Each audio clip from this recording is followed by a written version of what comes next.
Hey friends, this is Michael Bohm with Youth Apologetics Training. Today we're going to keep going with this series about Seventh-day Adventism and its beliefs. We ended off yesterday, we were talking a little bit about Ellen G. White and about her visions that she would have. And friends, for the most part, the Seventh-day Adventist movement is built upon her. She is the most central figure in this movement. And it is claimed that she is a prophet. That's actually one of the things that is listed amongst some of their more official teachings. Now, I don't know if this is an absolute fact or not, but I heard just recently from a friend at church, what's up, Corey? She mentioned that she talked to one Seventh-day Adventist pastor, if you will. She got the impression from him that he did not hold her prophecies in high regard. Now, I have another friend who I have worked alongside with at a job site that I will not mention, who was also part of the Seventh-day Adventists, and he didn't hold the teachings of Ellen White in high regard either. So, interesting. So there's at least one local Seventh-day Adventist church in my community that, well, they don't really hold her as a central figure in their movement. But when you go and look at their official doctrinal statements, you will find that they do believe she is a prophet. By the way, something else that I think you guys might find a little bit interesting, some notable figures that are also Seventh-day Adventists. Little Richard. Did you know that? Little Richard was a Seventh-day Adventist.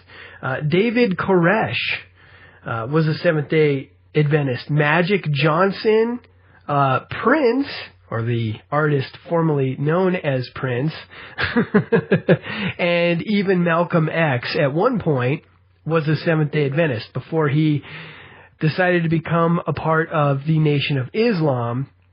He would have been much better off sticking with Seventh-day Adventists. That was a bad trade, Malcolm, a bad trade. But anyway, that's interesting. Here's something else that you guys probably will find fascinating. At one point, Ellen White was of the belief that men are a little more warm-blooded than women. We have hotter blood. And because of this, our sexual appetites are a little more out of control. And so Ellen White was teaching, at least at one point, that eating hot cereals like porridge in the morning or even hot eggs was not a good idea for men. Sorry, this is kind of a humorous subject.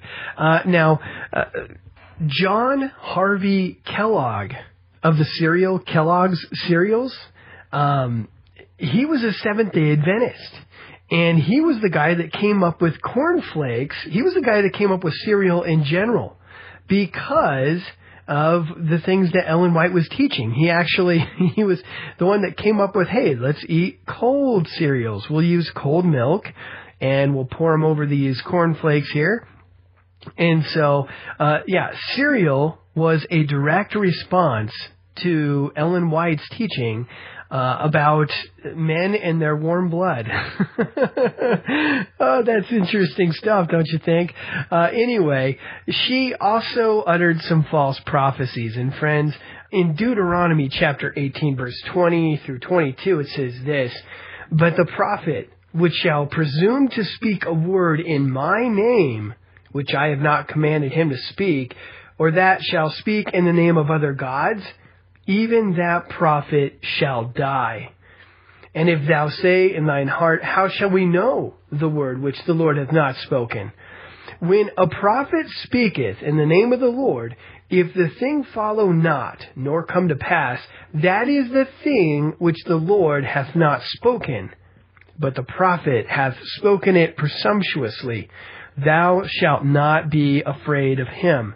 Now, friends, I say this because, well, Ellen G. White has uttered many false prophecies, and that places her in the camp of a false prophet. I'm not trying to be mean here, but friends, when you utter false prophecies, that is what that makes you a false prophet. And Ellen White, whether her teachings are true or false, so I don't want to commit that fallacy. Even though she may be a false prophet, that doesn't necessarily mean everything she teaches is wrong, but I'm trying to prove a point here. She is not a prophet of God, all right? Ellen White predicted that Jesus would return in 1845. Now, this ended up going around in the churches. It was the big buzz. And she actually she didn't come up with an exact date, but she said he would return in June of 1845. Well, that came and passed, and Jesus never returned. All right, and that was not the only time that she predicted his return. Another false prophecy, here's an excerpt from the publication, An Examination of Miss Ellen White's Visions by Miles Grant.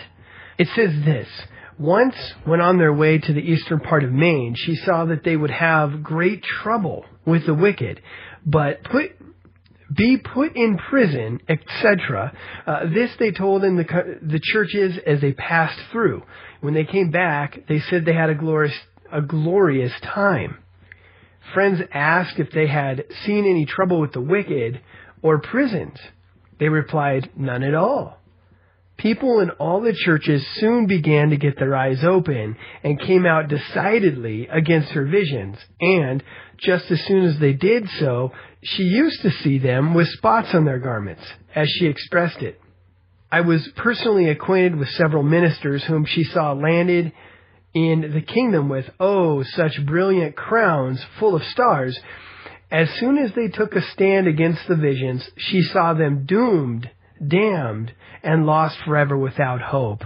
Coming from a hyper-charismatic church, I can totally attest to these types of prophecy situations where you've got somebody in power claiming that God is speaking through them. They utter all these marvelous, uplifting, ear-tickling, exalting prophecies about you. And then all of a sudden, you come in a bad light, okay? Suddenly, they find out that you are doubting them.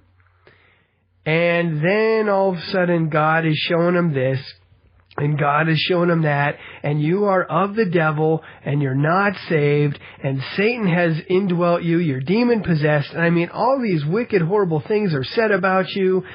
I've seen that over and over. In fact, there's kind of a humorous video on the internet. I can't remember exactly how it worked out, but there was one woman who was claiming to be a prophet, and she's prophesying over everybody, and a pastor that happened to be a Calvary Chapel pastor that was in a church across the street from this event, he came over, and somehow or another he ended up with a microphone, and she's prophesying over him, you're such a man of God, God showed me this, God showed me that. And he takes the microphone, and he's calmly saying a few things, and then he says something along the lines of, God, as he's praying, God, please protect these people from this false prophet. And oh my goodness, she snatches that microphone, and suddenly she's calling him a child of the devil or something like that. And I mean, completely proving that she's a false prophet, because just moments ago she is saying that God says this and that about him, and now all of a sudden she's calling him a child of the devil or something. I can't remember exactly what she said, but anyway, wow, that was a rather vague description of a video I once saw.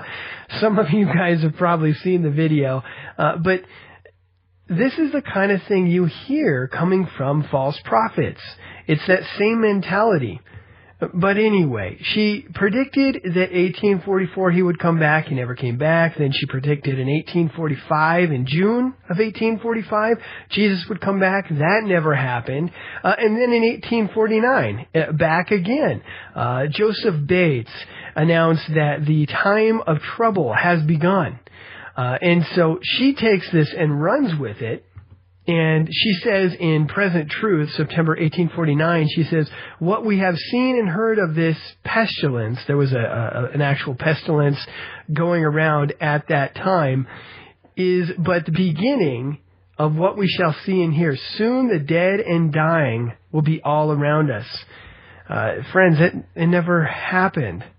In fact, very quickly after this pestilence, the United States entered into a time of great prosperity, and there was not dead and dying lying all around from a pestilence.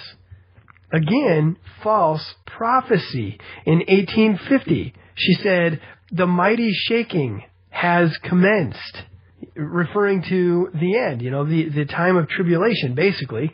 And just to round out what she was saying, her husband was also along in on this, and he was claiming that, when Jesus says, come out of her, my people, talking about Babylon, well, James White was claiming that this departure of God's people from Babylon was already completed.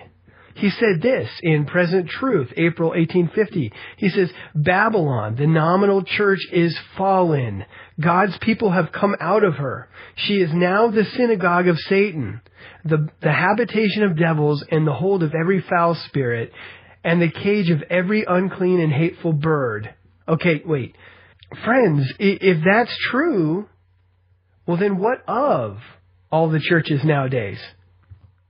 I mean, if we're to go off what James White just said here, that would mean that every single church out there is Babylon, if you go from that. Now, I'm pretty certain that most Seventh-day Adventists are not even aware that James White said this, and they probably don't believe that. But anyway, that was what was said by James White. On June 27th of 1850, Ellen White wrote that there was only a few months remaining for the people to get ready.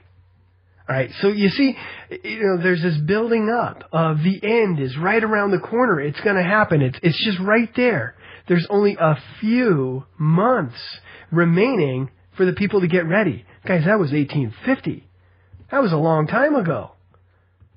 She said, my accompanying angel said, time is almost finished.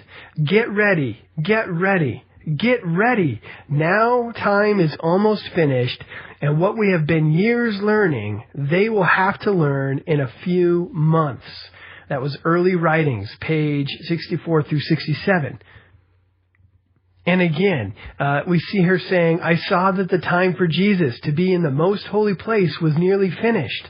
All right, so this investigative judgment was almost finished back in 1850.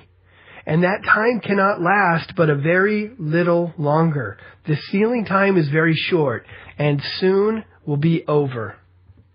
And lastly, as we're coming up to the end of this podcast, she also predicted the end would be sometime. She also predicted that all those present and alive during 1856 would not all pass away before Christ returned. Right? That was 1856, guys. Every last one of them has passed away. She said this. She said, I was shown the company present at the conference. She said the angel, some food for worms, some subjects of the 7 last plagues, some will be alive and remain upon the earth to be translated at the coming of Jesus. Okay, that was a really confusing line there. Okay, so she's looking at this, all the people present at this conference, and then the angel says to her, some food for worms, so some of these people are going to be for the worms, yummy. Some subjects of the 7 last plagues, and then some of them will be alive and remain upon the earth to be translated at the coming of Jesus. Guys, that was in 1856. That's over 150 years ago. So there you have it. People have written longer works on this subject. I'm not going to get too in depth. The fact is, she has uttered false prophecies. She has made herself out to be a false prophet. It needs to be said. We as believers in the Lord Jesus Christ and what He did on the cross, dying for our sins, should not be in the dark. We should not be following after false prophets. We should seek after what God has revealed to us in His tried and true Word, His Bible. His Bible gives us the revelation that we need. We don't need new light. We have His Word. And so anyway, I'll stop right there. Friends, if you like youth apologetics training, you like what this ministry is doing, I urge you to share this on whatever social networking sites you guys use that helps get the message out. Also, I like talking to you guys, so hook up with me on Google+, Facebook, Twitter, or myworldviewpage.com. That's a good one. That's a conservative networking site. A good site to meet other like-minded believers. Anyway, yeah, I love talking to you guys, so catch me there. And with that, I love you guys, and I'll see you tomorrow.